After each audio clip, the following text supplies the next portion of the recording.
Oke, selamat pagi semuanya. Sekarang bulan puasa nih, lemes jam segini ya. Sekarang jam 9 lewat sedikit. Kita berangkat ke bengkel ya. Melewatkan ke bengkel sambil cerita nih, udah lama nggak cerita di mobil. Ya, kita random aja ya, seingatnya ceritanya. Jadi mungkin hanya untuk mengulas aja ya yang pernah kita bikin video. Jadi takutnya ada yang belum menyimak. Contoh satu, kalau baru beli mobil ya mau nggak mau kita harus cek si banyak hal ya. Misalkan timing bell, pan bell, karena itu salah satu penyebab nanti kalau putus mobilnya akan mogok. Terus relay pen ya, relay extra pen ya, pennya juga. Terus alternator, itu alternator wajib sih di servis ya. Di servis alternator, karena kita nggak tahu kan itu berapa persen lagi kondisinya nanti akan mati kan lama-lama ya. Starter juga cek aja, ganti mungkin di servis juga, karena apalagi kalau yang model Matic kan dia tidak bisa didorong untuk menghidupkan mesin ya, jadi starter harus oke gitu. Selain ya aki juga harus dicek. Kalau paginya masih kencang sih nggak masalah biasanya. Kalau paginya masih kuat dan tenaganya masih oke ya, biasanya nggak apa-apa kalau aki ya. Selanjutnya apa? Pompa bensin. Itu sering banget mobil mogok gara-gara pompa bensin. Itu mesti dicek juga tuh pompa bensin. Kalau riwayatnya nggak ada, mending ganti aja ya, karena kan ada yang jualan yang universal. Kalau mau pakai mesinnya Avanza monggo, pakai yang buat PSU yang nomor 2 nya yang KW juga monggo, asal orang lain pernah pakai dan tidak ada masalah, harusnya sih kuat ya. Itu pompa bensin ya, seperti itu ya. Mungkin ada tambahan lain lah, seperti di tipe-tipe tertentu harus dicek apanya gitu. Yang paling pokok, yang paling utama adalah benda tadi itu ya, wajib itu untuk semua mobil. Nah itu bagi yang baru beli mobil. Terus ya oli-oli juga ya, semua oli diganti aja kalau tidak ada riwayatnya. Diganti aja oli mesin, oli transmisi, minyak rem, power steering, yang perminyak-minyakan diganti. Air radiator juga dikuras ya, diganti juga, seperti itu biar kondisinya oke lagi gitu ya. Oke, terus lanjut lagi. Nah gimana cara, banyak banget cara beli mobil gitu ya. Itu ada banyak banget yang orang nanya, Om aku mau beli mobil, gimana cara pengecekannya? Sebenarnya pengecekannya sama di mobil Jepang juga ya. Syukur-syukur kalau memang ada jasa inspektor ya, pakai jasa mereka kan murah tuh. Di online ya, maksudnya di internet bisa di browsing, dicari janjian, nanti dia punya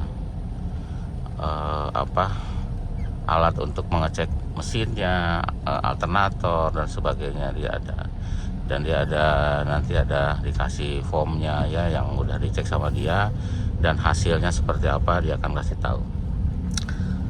Gitu lebih enak ya dibanding ajak montir. Mendingan aja inspektor lebih oke, kecuali kalau montirnya yang oke gitu ya, yang dia jujur ngasih taunya ya nggak masalah juga. Terus mungkin secara secara ringkas itu, kalau nanti mengecek mobil baru, mungkin ini hanya gambaran, diusahakan untuk dibawa ke tol ya siang-siang hari gitu. Kenapa demikian? Karena biar ketahuan, kita harus ngoper-ngoper giginya. Kalau Matic dia sampai nggak ke gigi 4 ya, atau yang terakhirnya gigi 5 ya gigi 5 gitu ya, atau terakhirnya gigi 6 ya gigi 6 ya. Seperti ini kan sampai gigi 4 aja, dia sampai gigi 4 enggak. Biasanya ketahuan sih dari RPM dan kilometer ya. Biasanya kalau di 3000 RPM dia kecepatannya kurang lebih 110 ya, berarti itu normal maticnya gitu. Takutnya nanti RPM 3000 kecepatannya 90, itu nggak normal, atau 80, berarti dia gigi 4-nya nggak masuk. Atau perpindahan giginya kasar juga bisa dilakukan atau bisa dites di tol ya gitu. Jadi intinya harus ke tol lah, kalau jalan biasa kan tidak bisa kenceng. Selain itu juga kita kenapa harus siang, selain kita ngelihat kondisi mobil siang hari lebih oke, juga suhu mesin ya. Jadi suhu mesinnya harus diperhatikan, takutnya suhu mesinnya panas saat siang hari gitu ya. Di tol itu kan panas, tidak ada pohon-pohon dan panas lah. Pasti kalau ada masalah di mesinnya pasti overheat gitu. Jadi dites di situ. Biar toh jadi dibeli pun kita sudah ada estimasi perbaikan gitu. Misal saya harus beli mobil ini, minimal kan sudah tahu kondisinya dan estimasinya berapa untuk perbaikan ya. Mungkin kalau mobilnya murah ya nggak apa-apa juga tapi nanti kan selisihnya kita buat perbaikan gitu misalkan. Atau tidak mau pusing cari yang bagus aja, tidak ada PR ya monggo, soalnya biasanya ada harga ada kualitas gitu ya. Nah satu lagi yang penting banget, cari yang kilometernya rendah gitu ya. Biasanya kalau kilometer rendah mobilnya nggak capek, jadi komponen-komponennya masih oke gitu ya, seperti mungkin alternator, starter dan lain-lainnya gitu ya, karena masih kilometer rendah gitu. Ini sekarang udah tinggi nih, kilometernya udah 72. Kemarin pas beli itu 50 something. Nah, jadi karena dipakai terus sama si Urip, jadi naik-naik terus sampai 72.000. Tapi masih terbilang masih wajar dan rendah, masih rendah ya. Itu biasanya kalau kilometer rendah mobilnya masih enak ya. Gitu, karena kan mungkin belum banyak yang dikotak-atik juga kan kalau kilometernya rendah, karena belum rusak. Gitu. Ya, seperti ya ini lumayan masih enak. Rewelnya rewel normal gitu ya, tidak rewel yang ini dalam nih, tidak rewel yang nggak normal, rewel normal lah gitu ya. Kadang pernah ngalamin kompresor masalah tapi bisa diatasi, pernah ngalamin apalagi ya, panas juga pernah ngalamin, termostatnya kita lepas tapi suhunya 80 derajat ya sudahlah, masih suhu kerja, jadi tidak pakai termostat tetapi pakai coolant ya. Ini udah pakai coolant Preston yang bukan anti freeze, yang hanya anti ras, anti karat doang, supaya dia tidak karatan, biar ringan karena lebih encer tuh kalau yang itu.